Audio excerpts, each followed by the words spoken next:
کہ ہم عہد یوسفی میں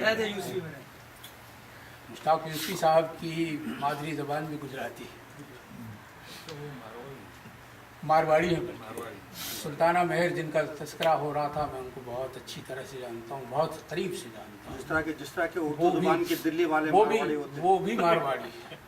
وہ بھی مارواڑی۔ محمد علی وفا صاحب نے بہت اچھی بات کہی، انہوں نے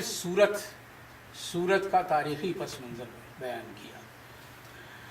اصل میں ہمارے ہاں ایک عام غلط فہمی یہ پائی جاتی ہے کہ ہم کہتے ہیں کہ سندھ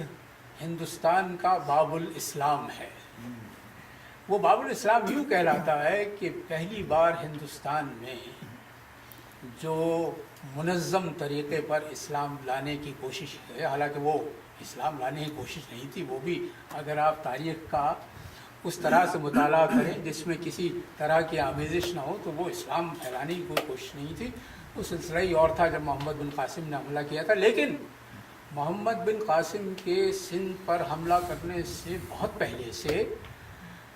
جزیرہ نمائے عرب سے ہندوستان کا تعلق قائم تھا،